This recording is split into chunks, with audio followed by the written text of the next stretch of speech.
That's not our intro music, but we are here on episode 40. How are you doing today, Brad? Good, man. I'm looking at myself in the screen here. I kind of look like I'm a Sith Lord, like just sitting with this blue dark background. But hey, doing well today. Today was the first in the bag in the snow, I think. So that was interesting. Ooh, I'm gonna need that to get gone here shortly. Yeah, because I think it's gonna be nice next week when you're up here. So okay. Thankfully. Thank goodness. Speaking of nice things, we have something new regarding the In the Bag podcast. Yeah, so we're happy to announce that the In the Bag podcast for February is presented by Flippy Disc Golf. So thanks, Flippy, for that. Check out the link in the description. We will have Flippy In the Bag merch up soon. Hopefully by the time this episode's, if not, definitely by episode 41. Hot Jiminy. We're very excited. Thanks, Aaron and Flippy, for featuring and sponsoring the podcast all month. We really appreciate it. Absolutely. Super stoked for it. And super stoked just as, you know, this continues to grow. It wouldn't happen without the support of y'all listening. And so if you are a regular listener, you know, last week we talked about, or we threw out the idea of, okay, episode 40 is coming around the pipe. What do you want us to do for that episode? And I think Brad threw out a really great idea with let's review his bag. We've kind of done it off camera a little bit, just taking a look at it. It's made some honestly shocking developments. But we said, hey, What did we learn after 40 episodes? But there's a big problem with that, Brad. We haven't done 40 episodes. Today is episode 40. So episode 41 will be the, hey, what have we learned in 40 episodes episode? Yeah. And the cool part is we're going to be in the room. So we're going to have our first, it's not the first fully in the same room because when you and Connor did your episode, y'all were in the room together. It's the first time that both hosts have been in the same room, recording from the same space. So you laughed because you were like, I feel like a Sith Lord. Since I've painted my office studio all black, I have to be very cognizant of I own a lot of black shirts, but I'm not allowed to wear them when I'm on camera. You just become a part of the background. That's funny. Yeah. So, but man, so super excited. We got some great things planned. If there are specific questions that you have regarding knowing that we're going to shoot this episode next week, if you've got specific questions like, hey, what have y'all learned in this department? Or Brad, what have you have you changed your field work? Stuff like that. Any specific questions you have, I think a really cool format would be we want to answer as many of them as we can next week when we record this episode. So love it. Head to the video. If you're an audio listener, head to YouTube, comment down below. Foundation Podcasts is the YouTube channel. Love to see it there. But you know what else I'd love to see, Brad? Probably our guest this week. So absolutely. Let's bring him in. All right. Sounds good. Welcome to the podcast, Jonathan. Welcome. How are you doing today, sir? Pretty good. How about you? Dude, doing well. We get to talk about Frisbees for a podcast. I was going to say for a living, but I guess that's kind of true too. We're hanging out, having a good time. Jonathan, super stoked to have you on, man. Your bag is fascinating to me. And I know I say that about a lot of bags, but I think you've got some unique challenges that present itself in your bag. I'm going to be very curious. The more we do this, I look at people's bags and I have to check myself because I start making assumptions about, this is their bag. So I'm realizing I put one too many Raptors in this bag, but that's okay. So you've got 20 discs in your bag and the spread is incredibly unique, but let's get those assumptions out of the way. Right. Tell me about your game, my man. How long have you been playing? So I've been playing since before COVID, technically. The first time I played was at my college. I went to Ferrum College, just south of Roanoke. And they, I had some friends there that played, and they just took me out, and I just used their old end of the disc, that they just had. Yeah. I think I was throwing a shark, and I loved it. It was Classic. My favorite disc at the time, and I didn't have my disc of my own, so I had to ended up buying some. But I just played. Then I want to say that was 2018,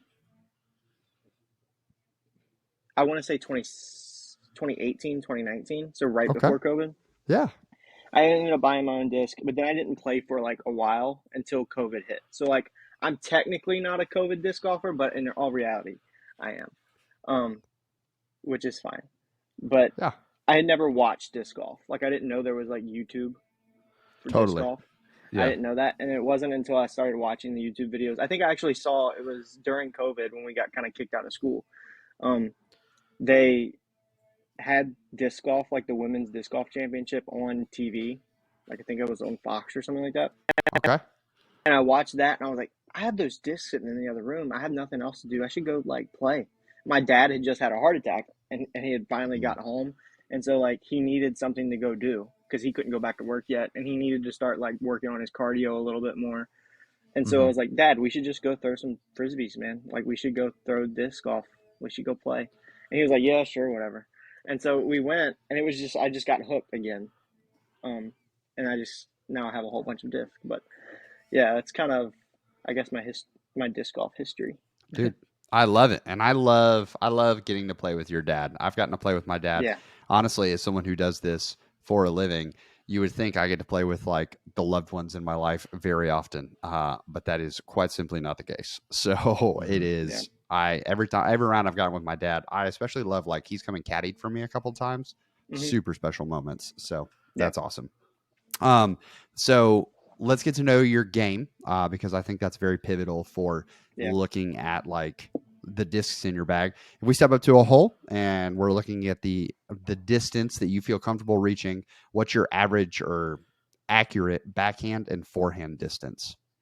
Right. So accurate is a big than like just farthest distance. Totally, Like totally. farthest distance, I would just say 400, but because I can get a disc there, I think it's like actually hole three at one of the it's one of the courses that they play all the time for Foundation in Lynchburg. I can't remember what it's called right now off the top of Probably my head. Fallen Creek, the big downhill Fallen one. Creek, Mm-hmm. that's right. Yeah. It's like a big downhill, just pretty much a straight shot. You can go for like a big hyzer.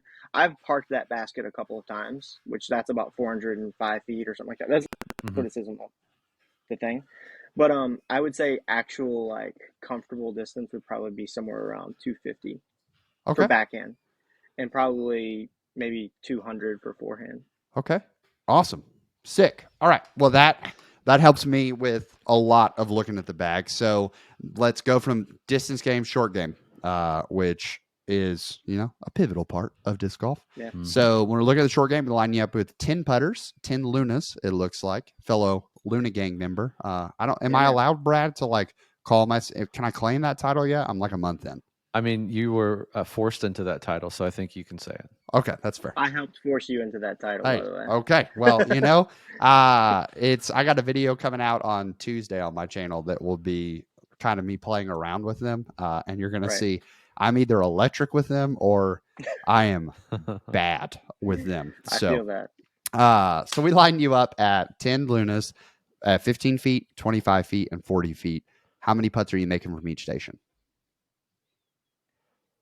Could you say the distances again? Yeah, 15 feet. So 10 at 15, Okay.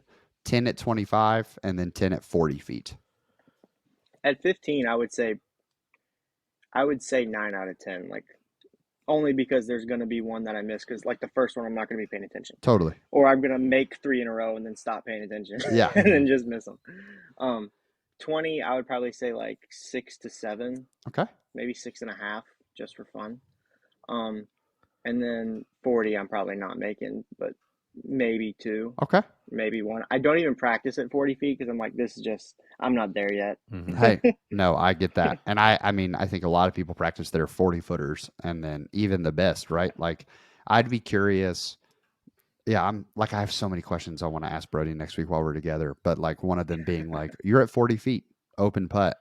How many are you Yeah. expecting to make? And I'd be willing to bet it's like statistically 7 would be like Yeah. expected. So even there, only 70% accurate from there. Yeah. Anyways, awesome. Well, last question. What would you say is the biggest strength of your game? I think the IQ of the game right now. Mm, I feel like I'm doing really good because I get into like I'm big ADD, big ADHD. So like I do like super big deep dives into different topics. okay. And so like for a while there I was just only watching disc golf on YouTube. That was like everything I was watching. And so I feel like my knowledge of the game is pretty good. Like when I step up to a shot, knowing like what the most the smartest shot to throw, what the smartest disc in my bag to throw. I feel like that's probably my strength. As far as like um form, I do feel like my backhand's pretty good right now, Okay. but my forehand is absolutely awful. I love it. Yeah, there is there is a long line of players standing with you in the Yeah. gap of what is a forehand. Yeah. So yeah, no, I'm with you. I was working with a student yesterday. She is 12 years old, and she was like, "I need a forehand," and I was like, "That's Don't fair." we all? Don't we So all? Yeah. let's start doing this. So awesome. Well, we look at your back. We're gonna actually the place that we're gonna end up focusing on, and the disc we have suggested for you is a putter. So what we're gonna do is we're gonna start at the top with our drivers and work our way down. Sound like a plan? Yep. Sounds good. Okay. So you've got 20 discs in your bag, and of those 20, 12 of them, it looks like, I just quick mathed that. Yeah, 12 of them are 8 speeds or faster. So, a lot of drivers. So, my first question would be, what is it about drivers? Do you have big hands? So, you like the big rims of the drivers? Or what is it about drivers that kind of draws your focus to them? So I actually have small hands, Okay. and I've heard so this is like a hot take that I should take on to maybe debate night, but like I have small hands, very small hands. It's hard. I play guitar, like so I understand that like the necessity of big hands for different things. I think like this is my Ballista Pro. Okay. This feels so comfortable in my hand. Interesting. Like so comfortable. I think the wide drivers do actually feel comfortable in my small hands, Interesting. which I know it sounds crazy, but maybe I've just gotten used to it. But I actually think large drivers are very comfortable. Okay. But I think the only reason I have so many is just because I bought some just to try out, and then I just ended up leaving it in the bag because I was like, well, I don't really throw my Ballista Power, but it is like the first driver I ever had, so I might as well just keep it in there for right now. Yeah. And then like just different stuff like that. I've just ended up keeping stuff in. Like I don't throw the Raider at all Okay. ever. So, what kind of bag do you have? That's probably a good question. Maybe we should start working that into the initial interview questions. Like, I have an Atlas. okay, I knew I awesome. recognized your name. Yeah. That's why. Yep, that's me. Awesome. I actually saying how I actually use my Atlas now as a construction bag because like I That's do right, yeah. construction work. Yeah, and so like it just absolutely perfectly fits my like hard hat, different safety apparel and stuff like that. And so every time I go play disc golf, I have to change everything over. But yeah, I Atlas love it. Construction Supply coming to you soon. Dude, yeah, that's, we got to expand the brand somehow. So, Yeah. okay. All right. So that's going to help answer a lot of questions then. So some discs holding a sentimental value. So the Ballista sentimental, Raiders in there. So if we move to the Nuke SS, the Scorch, and the Astronaut, I'm going to guess that the Scorch is probably the go-to there. actually, it's the Astronaut to be Okay. honest. I love it. Okay. It's the Scorch I use less than the Astronaut and the Nuke SS. Okay. So what do those The do Nuke for you? SS is pretty. So the Astronaut is just super understable for me, that's what it's supposed to do. But the courses that I play have a lot of turnover shots, backhand turnover shots, mostly because I just don't have a forehand, and so I use that Astronaut a lot for that. And then the Nuke SS, if I just put a little bit of hyzer on it, it finishes like perfectly straight for me. So, and then the Raider I only ever use like if will be like my over. I don't use the Scorch that much either, to be honest with you. Now that I think about it. Okay. So The Raiders I'll go to if I have to have like some type of overstable finish, like something that I just know is going to finish, or if I'm just like spike hyzer, I'm like, well, I'll just throw this just for fun. I love it. Okay, so with the big drivers, the comfortable feel, we're really leaning on the Raider for the overstability. The Nuke SS probably like the workhorse. I need a shot to go really well. Astronaut more utility. It sounds like than anything. I think for drivers, that's a good setup. So I immediately am like, if we're not throwing the Ballista, I understand sentimental value for a disc. So if it holds a sentimental slot, if you have the room, I can get that. But if we're not throwing the Scorch, and it sounds like I'm going to be very curious as we get into the fairways. I bet the Scorch is like just not fast enough to really feel like it's a distance driver, yet it's not slow enough to compete with maybe like an Undertaker or a Mantis or something like that. So, Yeah. I want to go to your duplicates that you have on the opposite ends of the spectrum. So you've got 2 Heats and you've got 2 Raptors. Yeah. Why 2 of each of those molds? Okay, so with the Raptors, there was this one specific course out near my college at Ferrum near Roanoke, and I just needed a Raptor for that hole. And so then I went to like the local disc golf store over there, and they had 2 Raptors that just were the same color, same stamp and everything. I was like, you know what? I'll just buy 2 of them. And then Why I not? got them, and then one was like kind of flippy, and the other one was like a Raptor. Okay. And so I was like, you know what? They're different. They're different enough to be like they're technically the same disc, but they're not. Yeah. Like, so I was like, well, might as well just keep them both in there for right now. And so the overstable one I try to forehand, and then the understable one I'll backhand. Okay. Is there like a difference in foil between the 2 of them? No, they're the same foil, same everything. Wow. So how do you know which one's the flippy one and which one's the overstable one? I wrote flippy. Perfect. I just got the Sharpie out and just said flippy. That is incredible. Brad, have you fallen into the trap of the whole like these discs are too similar, and then you like have you thrown it yet and been like, oop, what? Why did it do that? Really, no, because I've wanted to avoid that exact scenario. I have bought like the same, very similar ones, right? But I'll never keep them in the bag at the same time. Like I have like a vulture that's very similar, but I just have it stored away for when I lose said vulture. So I don't put them in the bag. I don't want to make that mistake. I make enough mistakes as it is. That's fair. That's fair. Yeah. I've got, you'll see next week, Brad, like my my fairway section. It's somehow this happens in golf, and y'all are already heading in the comments to let us know some other stuff. Let me know if this happens for you as well. It feels like when you acquire discs, you acquire them in colors. So it's like, I am getting blue discs right now. And then you'll be like, I have way too many blue discs. So you'll start buying purple discs. And then for some reason, every disc, whether you order it and they give you a random color or something, they're all purple. So my fairways are like all blue. It is sad because, I basically am like, nope. Yeah. Okay. Mine now on accident have like alternated. So like starting in fairways, it's like white collared disc, white collared disc, white collared disc. So it's on accident, completely accident. Yeah, it happens. So, okay. So that's Raptors. Your Heats, you got 2 Heats in the bag. Why duplicates on that?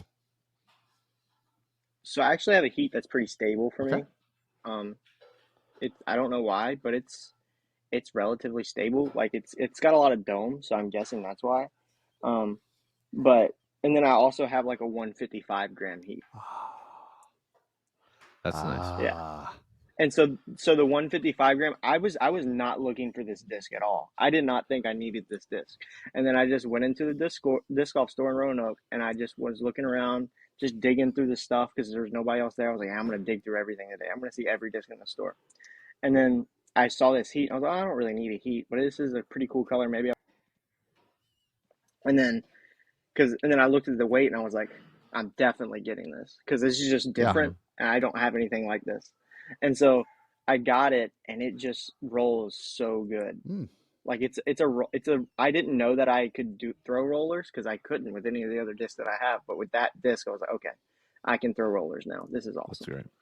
I can pretend to be. Okay, so where does the Avenger SS slot in between your Heats to your Astronaut? Yeah, that's a good question. I would like to know that answer. Just like y'all were just talking about how like and you end up like going through phases of wanting a specific color or something like that. I have a fascination with just straight clear disc, and I was in the foundation store in Lynchburg, and there was like the Marble 2022 disc, and I was like, well, I just kind of want that. That's clear. That looks cool. I didn't even know what mold it was until I got home.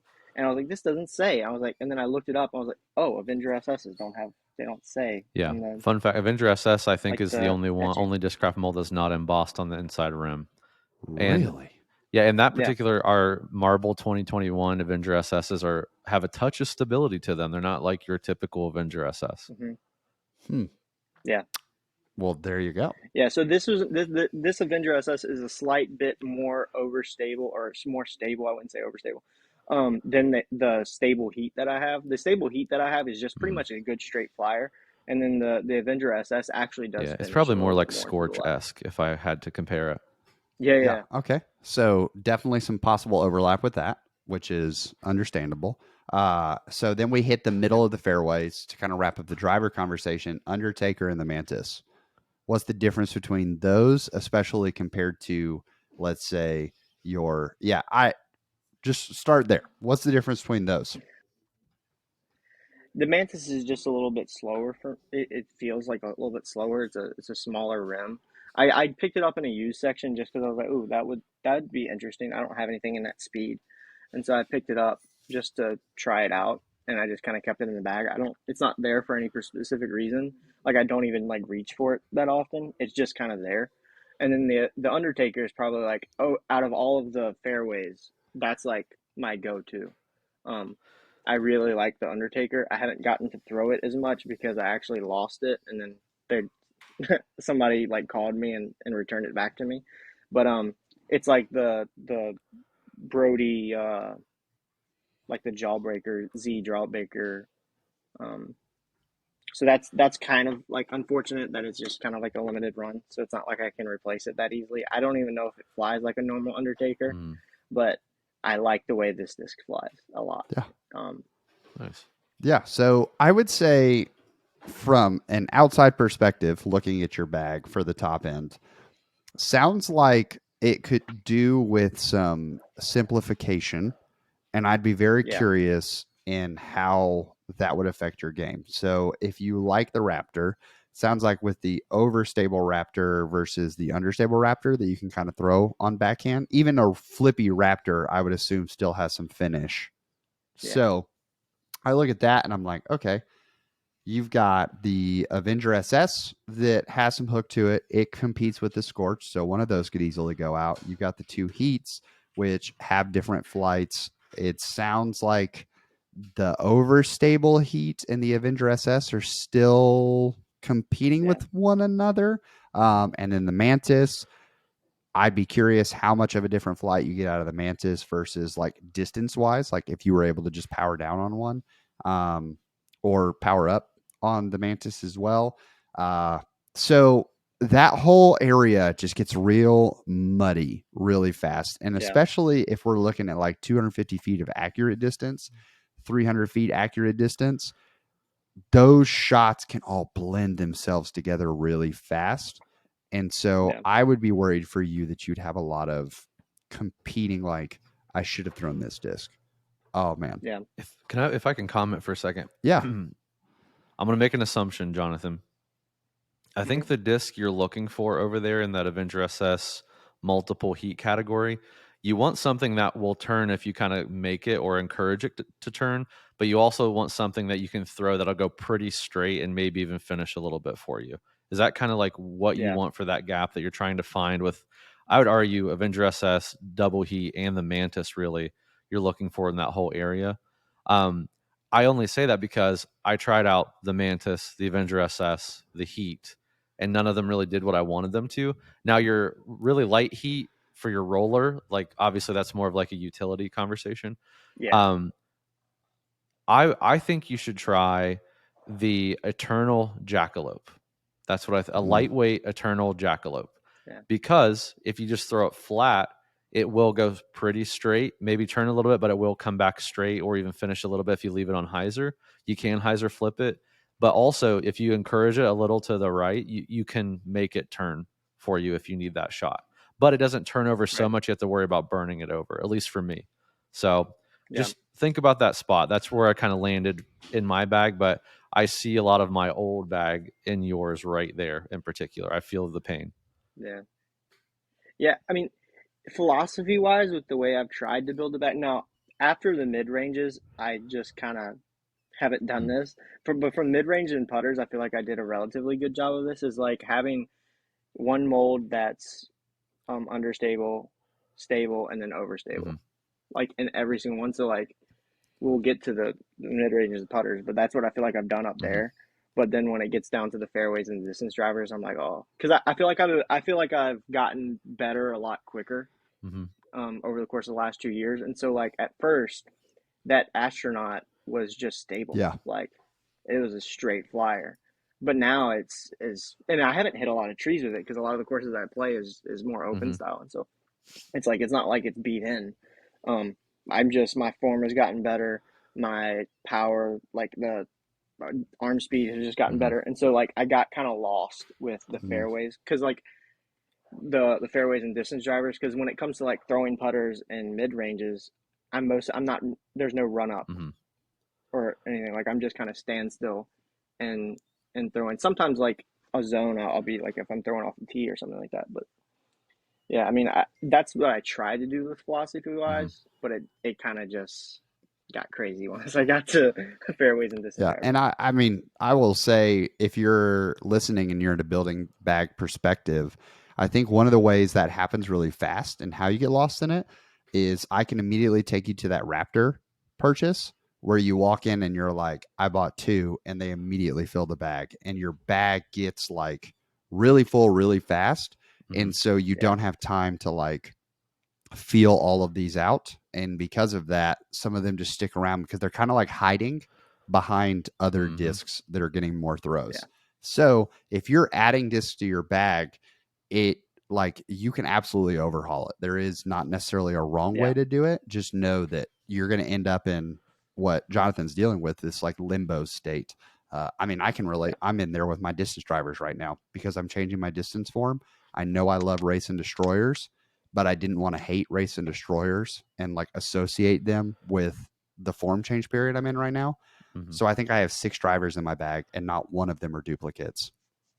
And like, but I really don't know how any of them fly if I'm being real because you're in limbo. So I just threw all 6 in at the same time and it's going to be bad for several weeks until I get that confidence in those discs. So I can see that. And I see what you're talking about with building that understable, overstable, all of those options.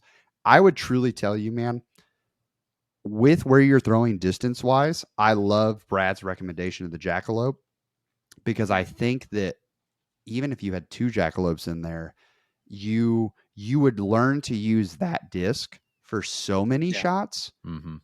that you would immediately be like, I really don't need this.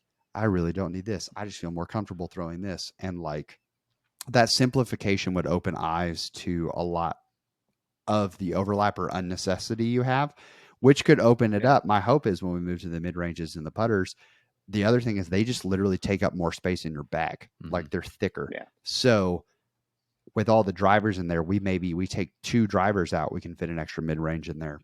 That kind of a deal. Right. Yeah, and one thing, just one comment too, and this seems like the process I went through, and Robbie, correct me if I'm wrong. It's like at first, when I first started, I bought a bunch, let's just say distance drivers, right, that I didn't need to buy, but I bought a bunch of distance drivers. Then it seems like, okay, I bought a bunch of them. I'm kind of feeling what I like. Then I'm like, okay, I like these and I really need these spots. So I went from having like 8 or 9 down to like 6, but duplicates of 2. So I only had 3 molds, right? And then it seems like now I'm kind of in the exploratory phase again where it's my fairways this time. I have several fairways and actually mids too. I don't have really a ton of duplicates, but I'm also like, okay, there's some niche shots that I really needed that those 3 molds weren't covering. I do need this fourth mid-range mold, maybe. So I'm kind of feeling that out. So that seems like the ebb and flow to me, Robbie, at least where I am in my game at the moment. Yeah. Yeah. And I absolutely, I think it brings adding stuff to your bag is inherently fun. Like it should be.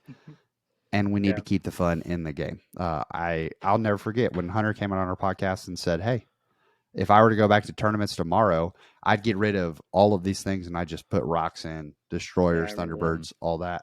And I get that. Like I totally understand that. My bag right now is not built for tournaments, but I'm enjoying disc golf. I'm trying to enjoy disc golf more now than I ever have. Mm-hmm. So take all of this, Jonathan, all that to get to a grain of salt. You want to have 3 Raptors in your bag, 2 Raptors or whatever. by all means. I think you have to decide as the listener, as the player, do I want efficiency, which is going to lead to improvement, or do I want enjoyment, which will also lead to improvement? Mm-hmm. And we can't decide that for you. Right. But what we can talk about is mid ranges. So you've got 3.5 mid ranges in your bag, because the zone will always live in infamy with me. But Yeah. I see what you did there in terms of you've got sort of all of your slots covered, over, under, stable. I'm most curious here about the buzz, because the gap between a buzz to a mutant is massive. Mm-hmm. Unless you have a special run of buzzes, you got that Brody Christmas buzz. Yeah. How does it fly for you? It's pretty straight, but if I put it on just a little bit of hyzer, it likes to get to the ground. It doesn't like staying up very long. Like it's pretty stable if I put a little bit of hyzer on it. I do typically have like a bit of a flat to anhyzer release. Okay. I would say, like, it's more so just a bad habit. Same. But he said so casually. I just get roasted for it all the time. I'm just accepted who I am. Yeah, I heard you say that a while back, and I was like, hey man, I get it, because I feel like I started too fast with like the overstable disc, obviously, because that's what everybody does. Someone in the comments called me And natural anhyzer release, in quotes, Brad versus all business Brad. So thanks, that guy, if you're listening. Oh no. But yeah, I would say my buzz has a little bit more stability, but honestly, it's not that much. My mutant is definitely very stable. So there's definitely a gap there, but because I have a bit of, it's easy for me to throw in a anhyzer. Like, I have to think about it if I step up and want to throw hyzer, but if I just throw, it's going to be flat to anhyzer. And so because of that, I can grab my buzz and say, okay, I'm going to throw anhyzer, do it. Or, if I just think about putting more hyzer on it, if I do that, it's fine. Or if I put my mutant on a little bit of anhyzer, like just let it throw naturally, typically it'll end up filling in that spot. So that's why I just never added anything there. Okay. And do you feel like do you backhand your zone in a way to kind of help fill that gap as well? Like, do you ever you said you throw your zone sometimes on those tee shots.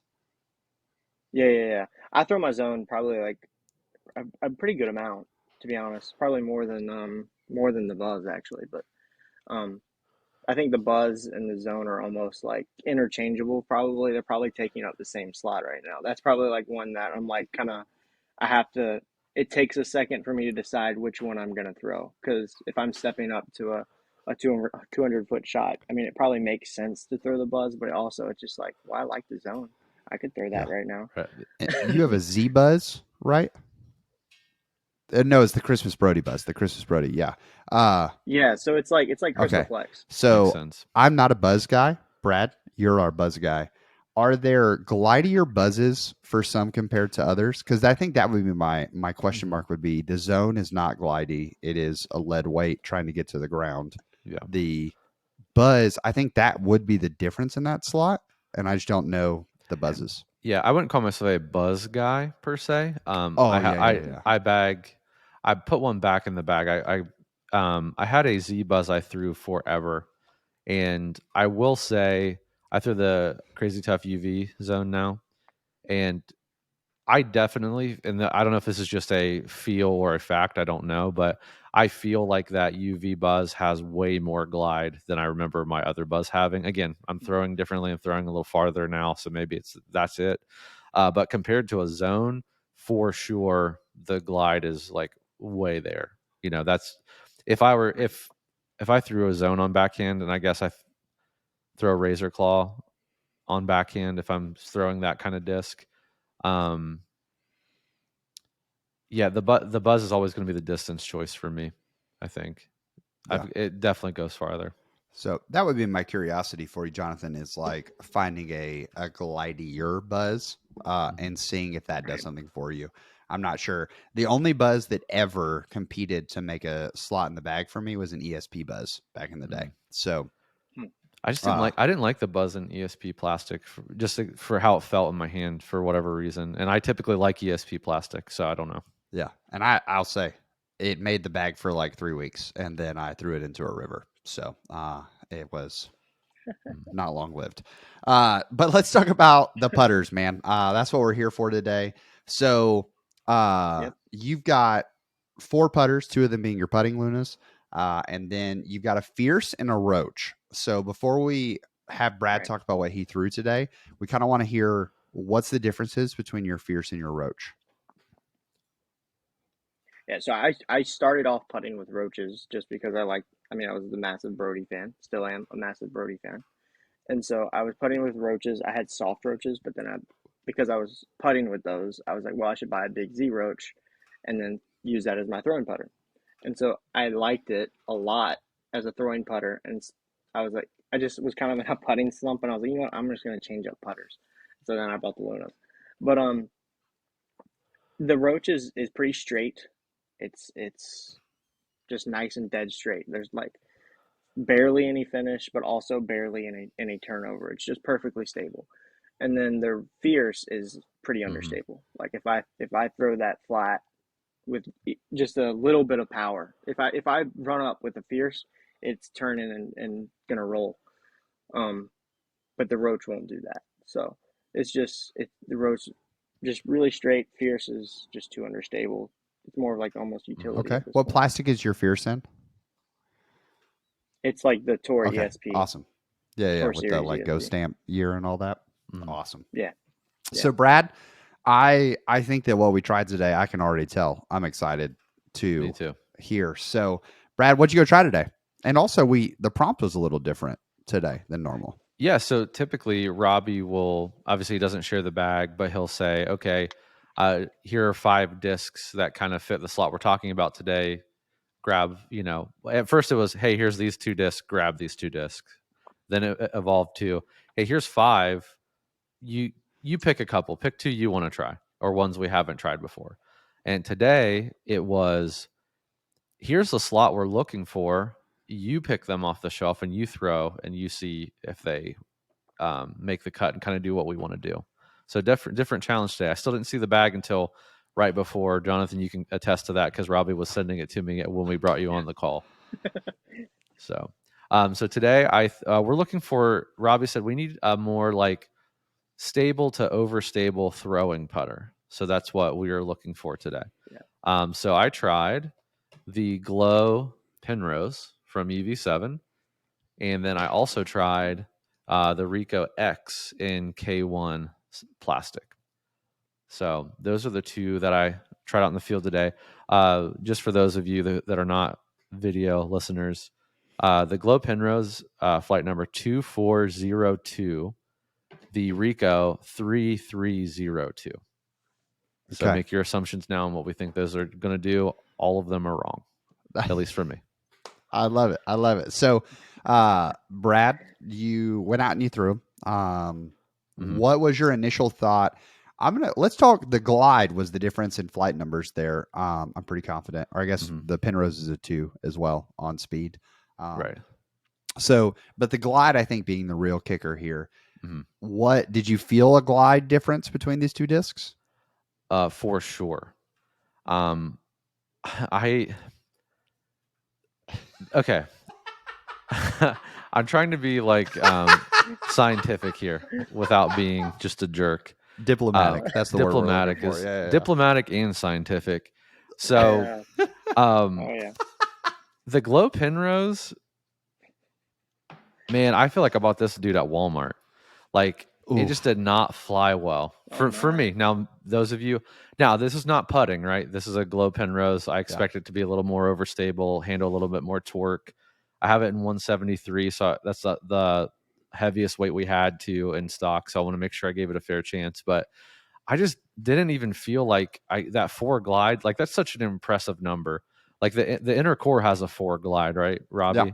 I definitely see it on that disc, but not the Penrose. I mean, I threw the Rico X farther every single time. So, for whatever it's worth, and I don't feel like it wanted to like hang out in the air. I just felt like it was just a putter, nothing special. And sorry, EV-7, but that's how I felt about it. Brad's EV-7 sponsorship is not in the mail after this episode. No. And that's okay. No. Yeah, it's not going to happen. Sorry, Drew. So, okay. So that's definitely telling. Now, as we've gone through the episode and you've seen the bag, I think, Brad, you are literally the perfect person to be reviewing these discs for him. You can relate on the release points, things like that. So, and you've also, you never, from my memory, you never bagged a throwing roach or anything like that, right? No, I mean, at the beginning, I had 3 identical Brody roaches. I still putt with the 2 still to this day, but I had a third one I cycled in out for throwing. But that's the only type of, it was a putter blend, so I didn't really throw it per se, just on like a, hey, this tee shot is 185 feet, so I threw that because I didn't know any better. Yeah. So hearing that, like, his roach goes straight, but it doesn't burn over, but it doesn't really fade. Comparing that to the disc you threw today, what's kind of the differences between the 2 discs you threw today and that option? I would say the Penrose, the Glow Penrose, was actually much more understable than advertised. So that one, and I picked it specifically because I've not thrown any EV-7 anything. And I'm like, hey, these are very similar flight numbers, so this is what I expect it to do. That was very understable. I would say it was more fierce-like, to be honest.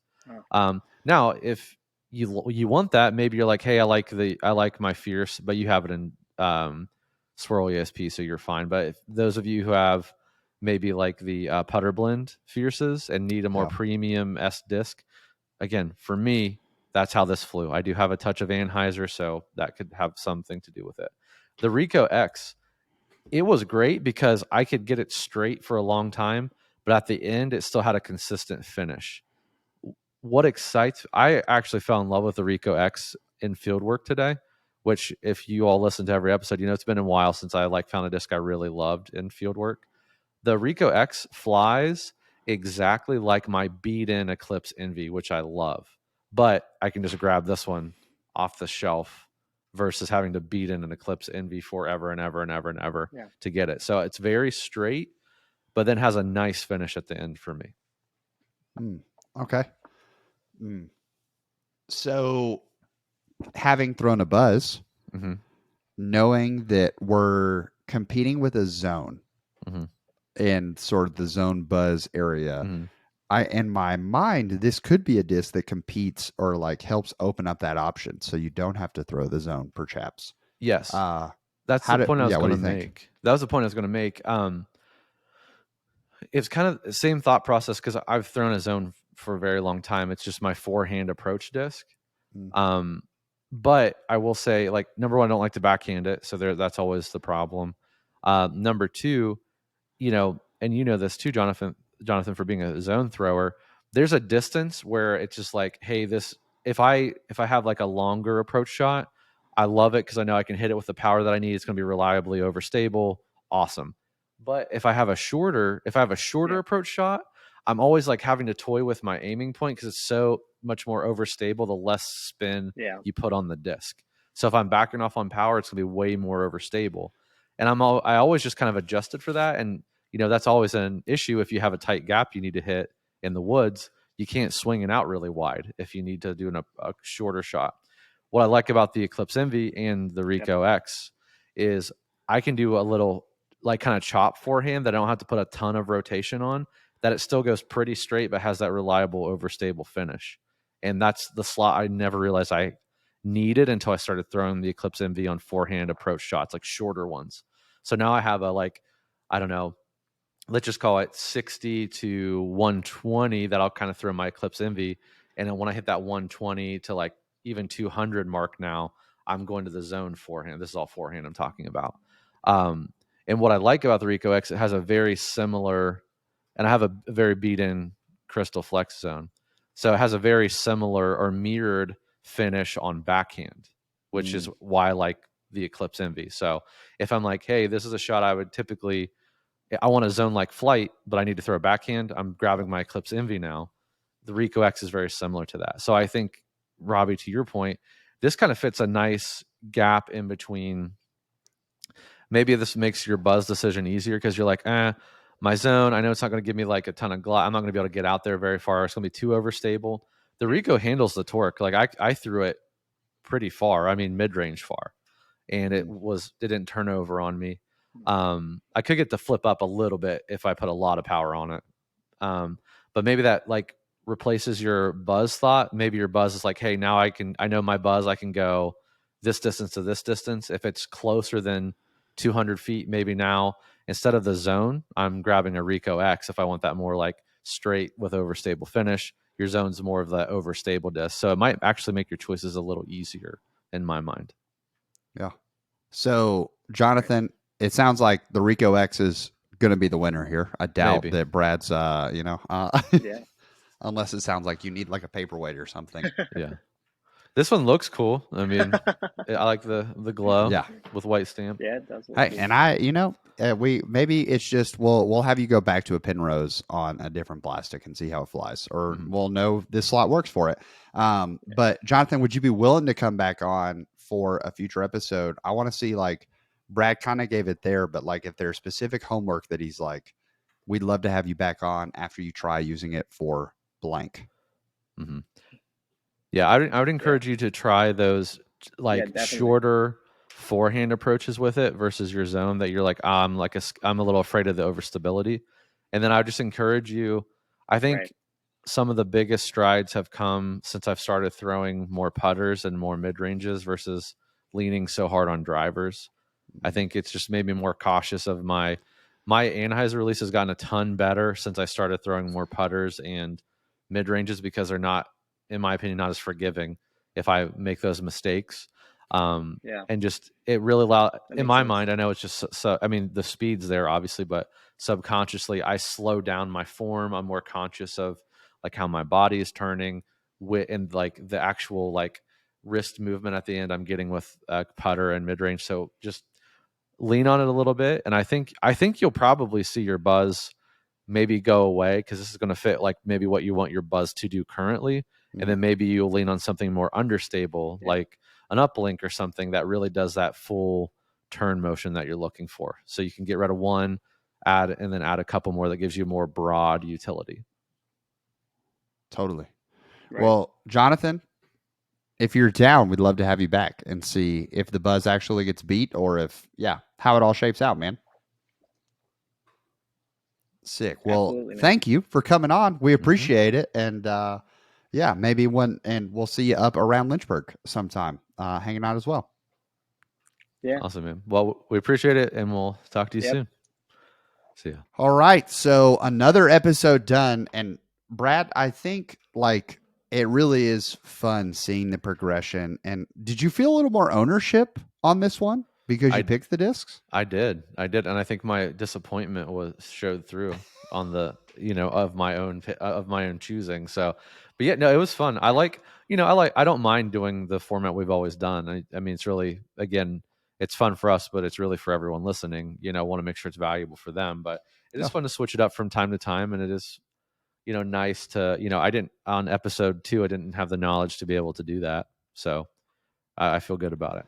Yeah. And I think it also, I mean, we talked about it on debate night this week, but flight numbers, when you're trying to judge a disc, that's the hard part, is also like, how do we know which flight numbers we can trust? How do we know which we don't?